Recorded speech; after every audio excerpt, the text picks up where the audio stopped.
नमस्कार दर्शक बंधु मु प्रदीप आपण मानक स्वागत करुच्ची आजिर आउ एक नवा भिडियो तो ओडिशार समस्त जॉब आशायी पिलामानंको वर्तमान OSSC बा Odisha subordinate staff selection commission रो जो दुईटी कंबाइन रिक्रुटमेंट पई आवेदन चली तो पिलामाने जदि आपण मानक मध्यरु कोनोसी भी पिला वर्तमान OSSC रे फॉरेस्टर एवं फॉरेस्ट गार्ड पई आवेदन करिया पई चाहुचंती ताले निज मोबाइल आपण मैंने घरे बसी OSSC वेबसाइट रे जाके आवेदन करें एवं पूर्वर जदि आपण मानकर रेजिस्ट्रेशन होती आपण मैंने OSSC रे निजर रेजिस्ट्रेशन करिसेंती ताहले आपण माने पुराना आईडी दे जाके वर्तमान आवेदन करें एवं जो सर्भर रो इश्यू थिला वर्तमान जाके सर्भर ठीक भाव में चली बहुत दिन है पिला मानकर जाके गोटे डाउट थिला जे आमर केमिति आवेदन करवा कारण जेहेतु एथर 500 टंका आपण मानक देवाई पड़ुची तेणु आवेदन करने समय आपण मानक किछि इंपोर्टाट अपडेट रही तो से विषय आसतु आज भिडियो जानिबा एवं केमिति आपण माने निज मोबाइल प्रथम रु शेष पर्यंत केमिति आवेदन करेंगे ता विषय में डिटेल्स कहबी एवं मोबाइल आपण मानक आवेदन कर देखैबी ता पूर्व जदि चैनल को प्रथम दर विजिट करछंती वीडियो को लाइक करने सहित चैनल को सब्सक्राइब करने जमारू भूलें देखो OSSC वेबसाइट जो प्रोब्लेम टी थिला पिला माने बहुत दिन धरी आपण माने निहाती ऑनलाइन सेंटर को जाउतबे एवं राति अनिद्रा नहीं फॉर्म आवेदन करथिबे किंतु फाइनाली जाकी वेबसाइट बहुत इजीली चली आपण माने सब चेष्टा करंतु सकाळ 7टा रु 9टा भितर आवेदन करिया पई नले आपण माने संध्या 3टा रु 5टा पर्यंत मध्ये आवेदन करि परिबे तो पर्टिकुलरली सर्भर टी वर्तमान इजीली चलुची एवं मन रखंतु आवेदन करिया पूर्व सर्वप्रथमे एलिजिबल क्राइटेरिया पर फोकस करेंगे कारण बहुत जन पिलांकर कौन होची ना जो माने फॉरेस्टर पई आवेदन करुचंती जदि आपण मानकर +2 साइंस नहीं ताले फॉरेस्टर पई आपण माने आवेदन करंतु नहीं कारण फॉरेस्टर पई मिनिमम क्वालिफिकेशन जाकि +2 साइंस दरकार बहुत जनकर आर्ट्स पिला भूल कौन करचंती ना से माने फॉरेस्टर पई आवेदन कर दोचंती बा जदि आपण माने सही भूल करिवे ताले फाइनल सबमिट होबनी और आपण माने जो पेमेंट 500 टका देइथिबे सेटा आपण मानकर रिफंड मध्ये आसीबनी तेणु आवेदन पूर्वर कौ पोस्ट पर आपण मैंने आवेदन करेंगे तार डिटेल्स जानतु जे फॉरेस्टर पर +2 साइंस एवं फॉरेस्ट गार्ड पर आपण मानकर केवल 10th पास एवं जदि एक्साइज कनेस्टेबल पर आवेदन करते आपण मैंने केवल +2 आर्ट्स साइंस कॉमर्स समस्ते एप्लाय करें तेणु एप्लाय करने सर्वप्रथमे OSSC ऑफिशियल वेबसाइट को आसबे ऑफिशियल वेबसाइट को आसला पर देखंतु ये एप्लाय नाउ ऑप्शन रही तो से एप्लाय नाउ ऑप्शन आपण मैंने क्लिक करदेवे तो एप्लाय नाउ ऑप्शन रे क्लिक करला परे देखंतु आपण मानकर एटी आसीजिवो जोटा कि दुईटा आपण मानकर वर्तमान एप्लाय चलची गोटे RI ARI पई आ गोटे रही आपण मानकर जोटा कि फॉरेस्टर फॉरेस्ट गार्ड एवं एक्साइज कनेस्टेबल तो ये देखंतु दुईटा ऑप्शन अछि गोटे हला रजिस्टर यूजर आ गोटे हला न्यू यूजर तो जो माने पूर्वरु OSSC रे निजर रजिस्ट्रेशन करछंती जेकोनोसी गोटे फॉर्म पकेइछंती से माने रजिस्टर यूजर ऑप्शन ले क्लिक करिवे जदि आपण माने नुआ करी आवेदन करछंती ताले न्यू यूजर ऑप्शन ले क्लिक करिवे तो न्यू यूजर ऑप्शन ले क्लिक कला पर निजर मोबाइल नंबर ईमेल आईडी देई सिंपल किछि प्रोसेस रहिछि सेठी आपण माने इजीली करि परिबे तेणु मु जो भिडियोटी आपण मानकु कहिछि जो मानकर ऑलरेडी रजिस्ट्रेशन हेइछि पूर्वरु से माने रजिस्टर यूजर आईडी ऑप्शन ले क्लिक कर देबे तो register user ID option click कला परे देखंतु एटी आपण मानकर किछि इंस्ट्रक्शन रहइबो से इंस्ट्रक्शन को आपण माने चाहिले पढि परिबे तापर प्रोसीड टू रजिस्ट्रेशन ऑप्शन ले क्लिक करिवे प्रोसीड टू रजिस्ट्रेशन ऑप्शन ले क्लिक कला परे देखंतु एटी आपण मानकर आसुची जोटा कि यूजर नेम रजिस्ट्रेशन नंबर बा मोबाइल नंबर बा ईमेल आईडी जदि पूर्वरु आपण मानकर रजिस्ट्रेशन हेइची ताले निजर मोबाइल नंबर देबे एवं जदि पासवर्ड मने अछि पासवर्ड रे करि परिबे नले लॉगिन ओटीपी देई आपण मानकर जाकी एटी लॉगिन करनेबे तो लॉगिन ऑप्शन ले क्लिक कला परे देखंतु आपण मानकर सामने रे जोटा कि आपण मानकर लॉगिन हे जिवो एवं लॉगिन हे साला परे आपण मानकर डिटेल्स एटी आपण माने चेक करि परिबे जदि आपण माने पूर्वरु देइथिबे बा आपण माने पूर्वरु जदि रजिस्ट्रेशन थिबो ताले एपडे लेफ्ट साइड रे देखंतु आपण मानकर सब डिटेल्स एटी आपण मानकर शो करिवो तापर देखंतु एटी आपण माने तळकु स्क्रॉल करिवे तळकु स्क्रॉल करला परे एटी जो फॉर्म टी हमें आवेदन वर्तमान करिवु तार एटा आपण माने कोठी पाइबे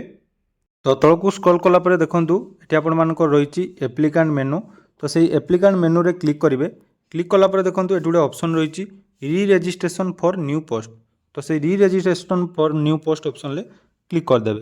तो जेतेबेले re registration for new post option ले क्लिक करिवे देखंतु एटी आपण मानकर आसी जिवो जोटा कि वर्तमान लो जो फॉर्म टी आपण मानकर आवेदन होउची सेठी जदि आपण माने निजर मोबाइल नंबर एवं निजर ईमेल आईडी चेंज करिया पई चाहुचंती ताले ए ऑप्शन ले क्लिक करिवे जदि आपणकर सेम ईमेल आईडी एवं सेम मोबाइल नंबर आपने प्रोसीड करने चाहते ताले ये तले जो प्रोसीड ऑप्शन रही से ऑप्शन क्लिक करदे। प्रोसीड ऑप्शन क्लिक कलापर आपंकर री रेजिस्ट्रेशन फॉर्मटी जाकि सामना को आसीज। प्रथम देखूँ select an advertisement post for registration अर्थात बर्तमान आपण मैंने कौन फॉर्म पर आवेदन करने चाहते। तो ये तो दुईटी फॉर्म रही गोटे रही आरआई एआरआई आउ गोटे रही आपर फॉरेस्टर फॉरेस्ट गार्ड। जेहेतु आम फॉरेस्टर फॉरेस्ट गार्ड आवेदन करूँ तो यही ऑप्शन आपने क्लिक करदे। क्लिक कलापर देखूँ ये आपर डिटेल्स जोटा कि आसीज। प्रथम गोटे रही प्रथम ऑप्शन टी जे जदि आपण मैंने कौन भी एग्जाम बा बोर्ड रू आपण मानकू निलंबित करा जायछि ताले एठी आपण माने येस देबे नले एटाको आपण माने नो बोली सिलेक्ट करेंगे। तापर रही टिक हुईज all of you prefer them in Odia language अर्थात उड़िया लैंग्वेज रे आपण माने कोन कोन करचंदी ना एठी आपण मानक रही स्पीक उड़िया उड़िया रीड करि पारचंदी पढ़ी पारचंदी लिखि पारचंदी। तापर रहिला उड़िया लैंग्वेज पासिंग स्टैंडर्ड एठी आपण माने कोन रही एठी आपण मानकर बहु जनकर भूल होईछि जे pass the middle school examination with Odia as a language subject बा आपण मानकर ए लास्ट ऑप्शन टा आपण माने देबे मन रखंतु जे passed Odia language subject in the final examination of class V2I और एबव फ्रॉम ए स्कूल और एजुकेशनल इंस्टीट्यूट। तो ये लास्ट ऑप्शन जोटा कि अच्छी से आपण माने सिलेक्ट करेंगे जदि आपण मानकर उड़िया कौन भी जगार आपण माने पास करछंती सेठी दे देबे। तापर आसिला मेन पॉइंट जोटा कि पोस्ट प्रेफरेंस करने पूर्वर आपण मानक जो प्रथमे मु कहली जे आपण माने सर्वप्रथम आपण मानक क्वालिफिकेशन अनुसार कौन पोस्ट पाई आपण माने एलिजिबल से हिसाब से एठी आपण माने पोस्ट प्रेफरेंस देबे। देखंतु एठी आपण मानकर तीनोटी पोस्ट रही गोटे रही एक्साइज कनेस्टेबल गोटे रही फॉरेस्ट गार्ड गोटे रही फॉरेस्टर। तो यही जो एठी जो ऑप्शन गुड़िक रही या आपण मानकू कौन करने पड़ो ना एपट घर को आने पड़ो सेटा आपण माने केमिति आनिबे जे प्रथमे आउ कौन पोस्ट पाई आपण माने आवेदन करने चाहते। तो फास्ट मोर फॉरेस्टर पाई आवेदन करने चाहूँगी तेणु लेफ्ट साइड रे आपण माने फॉरेस्टर उपर क्लिक कले तापर देखो जो एरोटा रही से एरोरे क्लिक करदे ताले फास्ट आम रहीगला फॉरेस्टर। सेकेंड आमर एक्साइज कनेस्टेबल रखापी चाहूँगी तो तापर क्लिक करदेली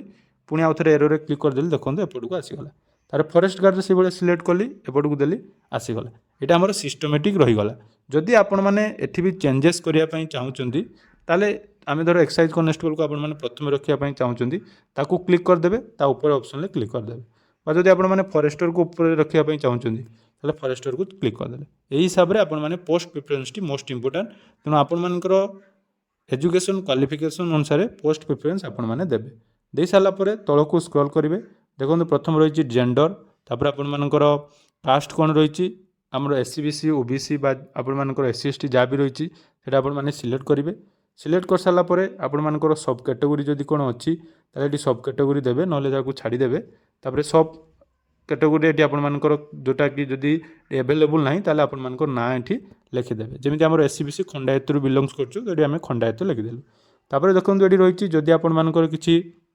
स्पेशल कैटेगोरी जमीक आपर एक्स सर्विसमैन बा स्पोर्ट्स आपर स्पोर्ट्स पर्सन बा NCC B सर्टिफिकेट बा C सर्टिफिकेट अच्छी ताले ये आपने देवे ना स्किप करदे। तापर select date of birth automatic जेहेतु आम रजिस्ट्रेशन होती तो 7/1/2002 रही। तापर देखो 1/1/2025 सुधा बर्तमान आपर जोटा कि एजटा हवा दरकार एवं एज विषय जदि आम देखा आपर फॉरेस्ट गार्ड पाई आपर एज अलग अलग अच्छी फॉरेस्टर पाई 21 वर्ष अच्छी और 18 वर्ष आपर फॉरेस्ट गार्ड पाई रही आपण मैंने मन रखिए। तो तापर आपर एप्लिकेशन नेम आपर फास्ट नेम मिडिल नेम एवं लास्ट नेम तापर बापांकर नाम देवे जदि मैरेज करते हजबैंड नाम दे पारे तापर मदर्स को नेम देवे ईमेल आईडी आपर मोबाइल नंबर एवं लॉगिन यूजर आईडी जोटा कि आपर क्रिएट होता ऑटोमेटिक शो कर सब ये आपर दे सारापर पूर्वर जो सिग्नेचर आपर अपलोड थिला जदि आपण चाहूँ से सिग्नेचर टाक चेंज करने ताले चूज फाइल ऑप्शन क्लिक करी आपण मैंने 20 ରୁ 50 KB भितर निजर सिग्नेचर टी अपलोड करेंगे। तो मोर ये चेंज कर किसी आवश्यकता नहीं जेहेतु ऑलरेडी मोर सब ठीक अच्छी ताले मु तल को स्क्रॉल करदेली। तल को स्क्रॉल कलापर पुणी थे आपर कैप्चा कोड आसो तो से कैप्चा कोड एंटर करेंगे। कैप्चा कोड एंटर कर सारापर टर्म एंड कंडीशन बा डिक्लेरेशन क्लिक करी प्रिव्यू ऑप्शन क्लिक करदे। तो प्रिव्यू ऑप्शन क्लिक कलापर देखंतु तापर देखंतु एटी आपन देला do you want to preview registration ये ओके ऑप्शन आपने क्लिक करदे। तले ओके आपने क्लिक करेंगे देखो आपर जो रजिस्ट्रेशन टी है तार डिटेल्स ये आपने चेक करेंगे। तो ଯେତେବେଳେ ଆପଣମାନଙ୍କର ସବମିଟ୍ ଅପସନ୍ରେ ଆପଣମାନେ କ୍ଲିକ୍ କରିଦେବେ ଦେଖନ୍ତୁ ଏମିତି ଆପଣମାନଙ୍କର ଆସିଯିବ ଯେଉଁଟାକି ଆପ୍ଲିକେସନ୍ ଫର୍ମର ପୁରା ଫର୍ମାଟ୍ ଯେଉଁଥିରେ ଆପଣମାନଙ୍କ ରେଜିଷ୍ଟ୍ରେସନ୍ଟି କମ୍ପ୍ଲିଟ୍ ହେଇଛି ତାପରେ ଆପଣମାନଙ୍କର preview registration document details payment details ତାପରେ ପରବର୍ତ୍ତୀ ଷ୍ଟେପ୍ ଆପଣମାନେ କରିବେ ତେଣୁ ପ୍ରଥମେ ଆପଣମାନେ ଦେଖନ୍ତୁ ଏଠି ପ୍ରିଭ୍ୟୁ ରେଜିଷ୍ଟ୍ରେସନ୍ ଯେଉଁଟା ଅଛି ତ ସେଇ ପ୍ରିଭ୍ୟୁ ରେଜିଷ୍ଟ୍ରେସନ୍ ଅପସନ୍ରେ କ୍ଲିକ୍ କରିଦେବେ प्रिव्यू रेजिस्ट्रेशन ऑप्शन ले क्लिक कला पर देखंतु आपण माने निज निजर रेजिस्ट्रेशन को आउथरे थरे चेक कर देबे चेक कर साला पर देखंतु एठी आपण मानकर कन्फर्म ऑप्शन अछि तो से कन्फर्म ऑप्शन ले आपण माने टिक कर देबे तो कन्फर्म ऑप्शन ले जतबे टिक करचंदी देखंतु पुनी थरे एठी आपण मानकु देई देला जे रेजिस्ट्रेशन जदि आपण माने थरे कन्फर्म कर दउचंती ताले आउथरे ताको आपण माने मॉडिफिकेशन करि परिबे नाही तेनु एटा को आपण माने भलो भाबरे थरे देखि देबे ओके ऑप्शन ले क्लिक कर देले तापर देखंतु रहिछि डॉक्यूमेंट डिटेल्स तेणु डॉक्यूमेंट डिटेल्स आपण माने प्रोवाइड डॉक्यूमेंट डिटेल्स ऑप्शन ले क्लिक करेंगे पुणी थे आपण मानक जहाँकि गोटे पर गोटे आपण माने करेंगे प्रथम देखंतु रही आपण मानकर प्रूफ आइडेंटिटी प्रूफ जोटा कि आपण मानक रही कौन ना आधार कार्ड तो आपण माने ये आधार कार्ड रो डिटेल्स देबे एवं आधार कार्ड रे आपण मानकर इश्यूइंग डेट इश्यूइंग अथॉरिटी सब गुड़िक ये आपण माने सिलेक्ट करेंगे तेणु आपण मानकर आधार कार्ड नंबर ये आपण माने एंटर करेंगे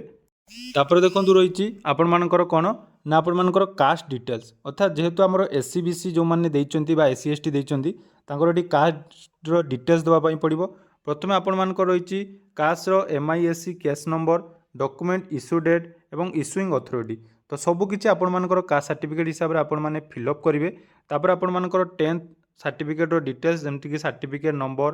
केबे आपण मानकर सर्टिफिकेट डॉक्यूमेंट इश्यू होईची एवं इश्यू अथॉरिटी सब गुडी को आपण माने एटी भलो भाबरे फिलअप करनेबे फिलअप कर सारा पर सबमिट ऑप्शन आपण माने क्लिक करेंगे आपण माने जो तीनोटी डॉक्यूमेंट देले जेमिति कि आपण मानकर जोटा कि रही कास्ट सर्टिफिकेट आपण मानकर 10th रो डिटेल्स ता सहित आपण मानकर आधार कार्ड रो डिटेल्स से डिटेल्स को पुणी थोड़े आपण माने वेरीफाई करदेबे जदि कोनोसी चित्रे आपण मानकर चेंजेस करिवार अछि ताले एटी देखंतु एडिट ऑप्शन अछि तो से एडिट ऑप्शन ले क्लिक करी आपण माने एडिट मध्य करि परिबे तापर देखंतु जदि आपण मानकर किछि एडिट करिवार नाही ताले आपण मानकु नेक्स्ट जोटा कि रही कन्फर्म ऑप्शन ले आपण माने क्लिक करेंगे तो बर्तमान आमर डॉक्यूमेंट डिटेल्स रो काम सरीगला तापर देखंतु रही पेमेंट डिटेल्स एवं पर्सनल डिटेल्स तो ये आपण माने एप्लाई नाउ रो ऑप्शन बर्तमान आसीबो प्रथम गला आपण मानकर सब किछि जोटा कि रजिस्ट्रेशन प्रोसेस गला तापर एप्लाई नाउ ऑप्शन ले बर्तमान आपण माने क्लिक करेंगे तो ये एप्लाई नाउ ऑप्शन ले क्लिक करेंगे देखंतु एठी आसी जिवो आपण मानकर डिटेल्स एठी ही आपण मानकु भलो भाबरे फिलअप करिया पई पड़िबो प्रथम प्रोसेस रही एड्रेस डिटेल्स तापर qualification details centre preference upload document details तापर पेमेंट डिटेल्स तापर सेल्फ डिक्लेरेशन तो सब किछि आमे जाकि गुटे पर गुटे करिबा एठी देखंतु सब किछि आपण मानकर ऑटोमेटिक आसी जाइतबो एठी आपण मानकु किछि चेंज करिबार नाही तापर आसिला जो स्टार मार्क अछि एठी ही आपण माने चेंज करि पारिबे जदि रही आपण मानक देखंतु मैरिटल स्टेटस मैरिड कि अनमैरिड सेटा आपण माने एठी सिलेक्ट करिवे तापर सिलेक्शन आपण मानकर नेशनलिटी इंडियन सिलेक्ट रिलीजियन आपण मानकर हिंदुइज्म तापर रही एंटर विजिबल आपण मानकर आइडेंटिटी मार्क देबे जदि आपण माने सबऑर्डिनेट आपण O SSS रे आपण मानकर फैमिली रो के मेंबर काम करथिबे ताले यस देबे नले आपण माने नो ऑप्शन ले क्लिक करी सेव ऑप्शन ले क्लिक कर देबे तो जो मानकर ऑलरेडी पूर्वरु रजिस्ट्रेशन हेइथिबो बा अन्य फॉर्म आपण माने पकि देबे एटा इजीली हे जाउची तेनु नेक्स्ट स्टेप रे आपण माने क्लिक करिवे तो एतबे नेक्स्ट स्टेप रे ऑप्शन रे आपण माने क्लिक करिवे देखंतु एठी आपण मानकर कोन आसीबो ना कम्युनिकेशन डिटेल्स रे आपण मानकर संपूर्ण डिटेल्स पोस्ट ऑफिस नेम आपण मानकर पुलिस स्टेशन लो नाम सब किछि डिटेल्स पिन कोड आपण मानकर अल्टरनेट ईमेल आईडी एटा मध्ये मने रखंतु अल्टरनेट ईमेल आईडी एवं अल्टरनेट मोबाइल नंबर एटा आपण माने निहाती देबे तापर रहिछि आपण मानकर जदि परमानेंट एड्रेस एवं आपण मानकर कम्युनिकेशन एड्रेस सेम अछि ताले एही ऑप्शन ले आपण माने क्लिक करिवे पुणी थरे आपण मानकर हेइ जिवो तापर एटा को मध्ये सेव करिवे गुटिए पर गुटिए करिवे मोबाइल ले इजीली हेइ पारुची देखंतु मु जहां भी आपण मानकु करिके देखौची एटा निज मोबाइल ले करूची तापर नेक्स्ट स्टेप रे क्लिक कर देबे नेक्स्ट स्टेप रे क्लिक कला परे एइटी आसीबो आपण मानकर क्वालिफिकेशन लो डिटेल्स जेमिति कि 10th रो डिटेल्स देबे कोन स्कूल लो आपण माने पास आउट करचंती केते मार्क आपण माने रखुचंती सब किछि डिटेल्स आपण माने देबे तापर आपण मानकर सर्टिफिकेट नंबर मार्कशीट नंबर सब गुडी को स्टेप बाय स्टेप आपण माने फिलअप करिवे पर सेमिति आपण माने +2 क्वालिफिकेशन एटी आपण माने देबे +2 रे आपण मानकर देखंतु प्रथम आपण माने सिलेक्ट कर देले +2 तापर आपण मानकर स्ट्रीम कोन रहिछि आर्ट्स कॉमर्स साइंस तो हमर साइंस होछि तो साइंस एटी दे देली तापर सिलेक्ट क्वालिफिकेशन आपण मानकर कोन ना +2 HSEC देबे तापर देखंतु स्कूल बा कॉलेज बा यूनिवर्सिटी आपण माने एटी देबे तो ये अदर्स रे क्लिक करेंगे। अदर्स रे क्लिक कलापर ऑटोमेटिक आपर नहीं जीव ये council of higher secondary education देखिपे। तापर ये रही देखो कौन ना एंटर योर स्कूल और कॉलेज नेम। तो से कॉलेज बा स्कूल जो भी आप +2 पास कर तार नाम ये आप एंटर करने। तो यहाँ को आपर सेव ऑप्शन क्लिक करदे। तापर आपर +2 ये ऑटोमेटिक जाकि एड हो ताले ये आपने पुणी थे चेक करेंगे आपर 10th और +2 डिटेल्स। जदि कौन भी आपर प्रोब्लेम थी ताले आपण मैंने चाहिए ये एडिट ऑप्शन क्लिक कर एडिट करेंगे ना डिलीट कर पुणी थे आपको एड करदे। जेहेतु मोर ये सब ठीक अच्छी नेक्स्ट स्टेप आपने क्लिक करदे। तो नेक्स्ट स्टेप जो क्लिक कर सेंटर प्रिफरेन्स अर्थात बर्तमान आपण मैंने जो एग्जाम टी देबे सेटा आपर प्रिफरेन्स कौटी देवाई चाहते। तो सब चेष्टा करेंगे आपण पाख डिस्ट्रिक्ट सब देवे तो जोटा कि आपको सब सुविधा हे। तेणु ये मुझे दूसरी प्रथम आम बालेश्वर देली तापर आपर कौन दूसरी ना खोर्धा दूसरी खोर्धा दे सारापर आपर कटक दूसरी। तो जोटा कि मोर प्रिफरेन्स आपने निजर प्रिफरेन्स देवे तापर सेव ऑप्शन क्लिक करदे। तो सेव ऑप्शन क्लिक कलापर देखूँ यार पर स्टेप जोटा कि नेक्स्ट आसो ये आपने देवे। तापर ये आपन कौन देती tick the file the self declaration of caste status. तो सेठी आपने टिक करदे। टिक कलापर ये आपने थे पढ़ीदेवे जोटा कि आप डिटेल्स लिखाई थोड़ा पुणी थे सेव ऑप्शन बहुत इजिली आपने करेंगे। देखूँ सबुगुड़िक बर्तमान आसीगला आपने चाहिए यहाँ चेक करेंगे तापर नेक्स्ट ऑप्शन क्लिक करदे। नेक्स्ट ऑप्शन क्लिक कलापर आसो ये आपर टर्म एंड कंडीशन। तो टर्म एंड कंडीशन को एक्सेप्ट करेंगे तापर प्रिव्यू योर एप्लिकेशन फॉर्म से ऑप्शन आपने क्लिक करेंगे। क्लिक कलापर ता पूर्व आउ ये दुईटा रही जाता जोटा कि आपर कौन रही अपलोड डॉक्यूमेंट डिटेल्स आउ गोटे पेमेंट डिटेल्स। तो आमर अपलोड जोटा कि रही डॉक्यूमेंट डिटेल्स रे फोटो देवे। फोटो दे सारा पर ये आपने निजर फोटो अपलोड करेंगे जोटा कि आपर देखूँ 100 KB भितर होता दरकार। आपर ये आप वेब कैमेरा करेंगे फाइल जहाँ भी आपर अच्छी से फाइल दे पारे। तो मुझे जाकि दे दूँगी। तो फोटो दे सारापर सेव ऑप्शन क्लिक करदे। देखूँ फोटो अपलोड कर सारापर फाइनाल देखूँ ये आपर जोटा कि पेमेंट ऑप्शन और मन रखु जो पेमेंट आपण मैंने करेंगे तो ये पेमेंट कला समय आपर निज यूपीआई पेमेंट करने चेष्टा करेंगे कारण जो टंकाटी आपर एग्जाम दे सारापर रिफंड आसो तो से रिफंड आपण मैंने निज अकाउंट रे ही पाइपर। तेणु यहाँ पर आपर नजर रहा निहाती आवश्यक। तेणु ये दुईटा ऑप्शन रही गोटे रही go to my online payment आउ रही वेरीफाई माई पेमेंट। तो go to my online payment option आपने क्लिक करदे। तो तेबले go for online payment option click करेंगे। देखूँ ये आपर सामने जाकि इंटरफेस टी खुलीजिव जो आपर बहुत सारा ऑप्शन रही है credit card debit card net banking UPI. तो ये यूपीआई ऑप्शन आपने क्लिक करेंगे। यूपीआई क्लिक कलापर देखूँ आपर पे बाय एनी यूपीआई ऐप रही आपने जदि यूपीआई आईडी ये करेंगे। तो पे by any UPI app option आपने क्लिक करेंगे। क्लिक कलापर देखूँ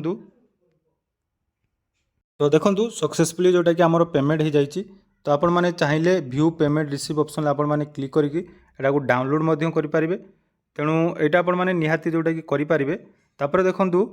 बैक टू होम पेज आपने क्लिक करदे। तो देखूँ बैक टू होम पेज रे क्लिक कलापर